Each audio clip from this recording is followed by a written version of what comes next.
Following the recent shootings and after further discussion of the school's immediate needs and requests, we have modified our plans slightly. This is a fluid situation. We vow to share our plans, including any adjustments we make along the way. So before we get to that, we also want to let you know that Project Grad is asking Black men in our community to meet outside AE at 7:45 Monday morning to escort students into school. So thank you to everyone who's pulling together to make this happen. Our number one priority is keeping our residents and students safe. We appreciate everyone's patience and understanding as we all work to find the best solutions for our children and our community.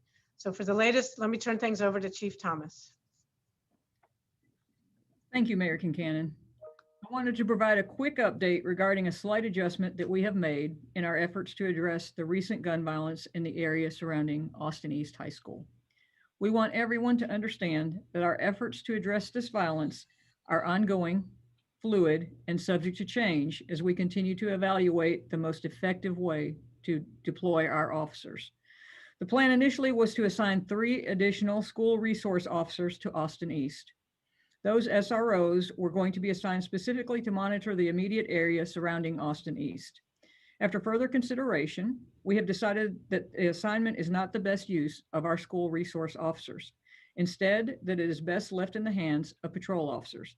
The plan going forward is that no school resource officer will be reassigned from their schools for patrol assignments. SROs will remain at their designated school, fulfilling their intended role. That being said, we will still have 3 officers specifically assigned to the immediate area surrounding Austin East when school dismisses, but those will be patrol officers, not school resource officers. I want to reiterate that this will provide the same level of security that we promised for the Austin East community. However, after further consideration, this is a more effective deployment of our officers. All right, Superintendent, before we move on to question and answer, do you want to say a few things today? Yes, excuse me there. I want to, first of all, just say thank you to Mayor Kincannon and to Chief Thomas for the way that they have worked with us and worked with their schools. I could not be more pleased at this point in time, what the mayor has done for our school district and the concern that she's expressed and just listen to what our folks have had to say and make it happen. You know, I said the other day, you know, we were tired of hearing words, let's have action. Well, the mayor has and Chief Thomas have produced action since that time. And I just want to say thank you to you and appreciate y'all so much for working with us. And I'd just like to reassure to our parents, we're looking forward to Monday. Gosh, I wish Monday was tomorrow. Our kids coming back to school at Austin East and at Vine, and our principals and our teachers are going to be welcoming them with open arms. And Monday is going to be a great day in Knox County for our school district, for Austin East, for Vine, of course, for all of our schools. So I just want to reassure our families that we're going to do everything and continue to do everything to make sure that we have a safe environment for our students to learn and a safe environment for our teachers to teach and our staff. So just one more time, just say thank you to both of you for all you've done to try to make the arrangements that need to be made so that we can have a great welcome back for our students on Monday. So thank you. All right, Superintendent Thomas, thank you so very much. To members of the media, if you would like to submit your questions in the chat feature, again, identify yourself as well as your media outlet. Our first question is from Scott Barker at the Compass. Did parents, teachers, and principals raise objections to the original plan? If so, did that play any role in the redeployment decision? Chief Thomas? I think that what we all decided collectively, there may have been some discussion, was that SROs are specially trained officers to be in the schools, and that's the best use that we have for them. And rather than move them out to secure a parking lot or the area immediately around Austin East High School was not the best use of the additional skills that those officers have. All right, our next question again would be toward the chief. Paul Brown with WBIR wants to know if you have any update on the investigation and have any witnesses come forward yet. Unfortunately, we have had no witnesses come forward. We still welcome anyone who would like to provide information, be it anonymously or in person. And we still have the two ways, the crime and drug hotline and the violent crimes at knoxvilletn.gov email. Please consider coming forth if you did see or hear anything. We need that information. We are continuing our efforts, and we are continuing to follow leads that we have generated and make progress on the case. I can tell you we're continuing to make progress. We just don't have anything to announce at this time. Chief Isabel Lohman from Knox News asks, have patrol officers received any additional training to build relationships with the neighborhoods surrounding Austin East High School? So we have community liaison officers who meet with our neighborhood groups, and they do receive additional training. They have received additional training. Unfortunately, those liaison officers have not been put to use during the time of COVID because we've not had many community meetings. So we do have officers that are specifically trained, but all officers receive community relations training and other training in human interaction and how best to respond and talk with people. All right, Chief, thank you. Our next question is from Angela Dennis from Knox News. This is to the mayor at first. At the press conference on Wednesday, some people expressed frustration with the way the city has handled these investigations so far. How does the city plan to repair trust with the city's Black communities? That's an ongoing effort on our part. We have the Office of Community Empowerment and our Office of Neighborhood Empowerment, and we have a great team of people who are working with all our communities, and in particular restoring trust between the city and our Black community, and in particular law enforcement.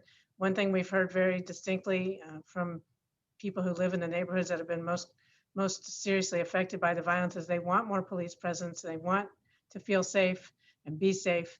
And so we're working to build that trust. So not only are we there for law enforcement, but that also they feel safe sharing information and reporting information that can help us arrest people who've done violence in our community. All right, our next question is from Curtis Carden from WATE. Is there any new information about the $1 million proposal to address gun violence that will be brought up during the city council meeting next week? Mayor? Next Tuesday, we'll be talking about that. All right, the next question goes to Superintendent Thomas. This is from Paul Brown at WBIR.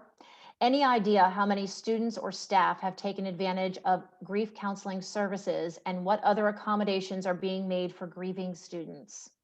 No, I don't know a number for you that we can certainly get that information. I can tell you that we will have resources available for support at Austin East and at Vine, and those resources will be in place until there's no longer a need for those resources to be there. So we're committed to providing that support for our students and for our teachers and our staff at both of those schools. And like I said, we will continue to do so until there's no longer a need for them to be there. All right, thank you, Superintendent. Scott Barker from the Compass. This would be to Chief Thomas, wanting to know how many felony arrests can be credited to the increased patrols and more aggressive traffic enforcement in East Knoxville. So I do not have that number at this time, but I want to reiterate that we stood up enhanced our violence reduction team several weeks ago. We can get those numbers and we continue every day to address violence in our city. Our patrol officers, our violence reduction team, what we are doing now is we are reworking our deployment plans so that we can get more officers on the street, and that will provide more opportunities to interact with people who are trying to do harm to our community. All right, Superintendent Thomas, Isabel Lohman from Knox News asks, are Knox County schools considering keeping Vine or AE virtual for part or all of next week? Now, our intent and the plan right at this present time is to welcome our students at both campuses on Monday, Austin East and Vine. And as I said earlier, we're excited for the opportunity to get our students back in school, and we'll continue, as I said, to provide those supports for our students and for our staff. All righty, thank you so much. The next question is from Scott Barker at the Compass. Has anyone raised the possibility that aggressive traffic enforcement in East Knoxville unfairly targets African-American residents, and is KPD taking steps to ensure fair enforcement across the city? Chief? Sure. So let me reiterate that we are always interested in fair enforcement, and we don't target anyone specifically. What we are doing is we are deploying more resources.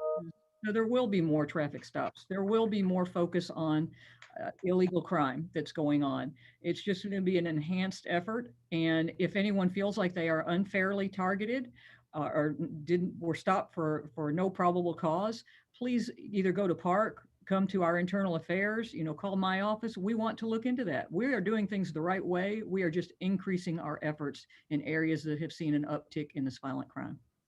Chief, another question from Angela Dennis, this one, Knox News.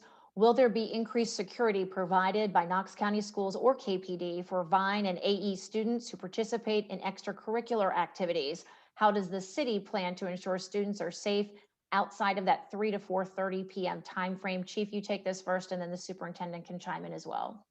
Sure. As we said, we are deploying extra resources in the areas of violent crime. Those resources will be to periodically check on those places where students will be. We will, and I think the mayor made the statement that we appreciate additional community resources stepping up to provide, additional help to make those students feel safe, and we'll support those efforts. And that's one thing we can do, because we will have more patrol units deployed in the area, but we need to keep those patrol units moving and addressing issues that they find. And Superintendent Thomas, they also asked if Knox County Schools would be doing anything to increase security for those who participate in extracurricular activities. Oh, absolutely. We'll make sure that our school security officers are on campus at all times when there are activities going on. We will continue to do that. Also, we will be looking at resources too, from the standpoint of curriculum. If there's anything we can do from a curriculum standpoint, and we're interested in making that happen as well. And our continued work with Mayor Kincannon and Chief Thomas. Like I said, they've been great to work with and very, very responsive to all the requests. So we'll continue that partnership, that terrific partnership that we have with the mayor and with Chief Thomas. And again, just to make sure that we're doing everything we can do for the safety of our students and staff. All righty, Superintendent Thomas, Paul Brown from WBIR wants to know, what's it going to be like for the school community on the first days back? Well, again, I don't have I know Principal Langlois and Principal Jones are working those plans out right now. I don't have the specific plan for the day, but I know, again, the plan is to welcome our students back first thing, and then we'll continue to provide those resources that we provided. So, and I think our teachers are anxiously awaiting the return of our students, as well as our students being ready to come back to school. I know both principals have heard that students want to get back into school, and know that our educators want them back there, because that's when we're able, obviously, to work best with them. So, and Monday's going to be a great day. All righty, the next question is for Chief Thomas. I believe should take this. Next question is from Isabel Lohman from Knox News. What specific security has been put in place for students who live in a parent responsibility zone and have to walk to school, sometimes without parental supervision, especially older kids who definitely would not have parental supervision walking to school? So I think, could we define a parental responsibility zone? Isabel, could you flesh that out, or Superintendent, do you have a definition for that? Well, it's the area around the school by which we do not provide transportation. There's an area for elementary schools, also for secondary schools. It's that area nearby the school where students walk to school or bike to school, that we do not provide transportation. We're in some of those conversations right now with our board. And I anticipate those to continue. But again, we hear the concern from parents who have students walking to school, and we plan on having more conversations with our board, because that is something that's controlled or dictated by board policy. But I know our board is interested too in doing what we need to do to help parents and reassure parents that their children are going to be safe. So we're in the early conversations about that, but we're having those conversations. Okay, and so I can expound on that just a little bit. We will have our normal patrol officers out there. Of course, we are not, where we won't be able to deploy them walking with specific students. They will be in high crime areas specifically, but we also have our normal patrol officers out and we'll be watching for that. I would hope again that community would step up. I think there's something called a walking school bus. I remember from years ago and things like that, where we do have, students will walk together. We need that. We need to have the students walking in the streets, doing legitimate activities for the right reasons. And that's what we need. We want to show that our streets are safe and we want to provide that. All righty, are there any additional questions at this point? Please type them in the chat section.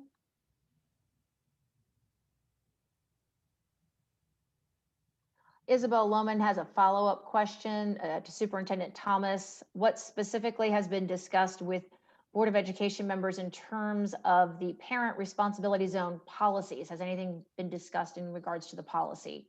Well, I have spoken with a couple of board members about that, but it's not, obviously the board has not had a meeting since oh gosh, I can't remember the last date. It's been a little bit of a while. So, but I have spoken directly with a couple of board members about the parent responsibility zone, and we'll continue to have those conversations. And if we need to do anything before the next official or scheduled board meeting, we'll do that. But we just need to look at the situation, I guess, and figure out exactly what we're going to do, and then present that to the board and just have those conversations. So it's really early in the process, and that information and that conversation just started within the last couple, 2 or 3 days. So we'll be having more conversation about it. Okay, any other questions?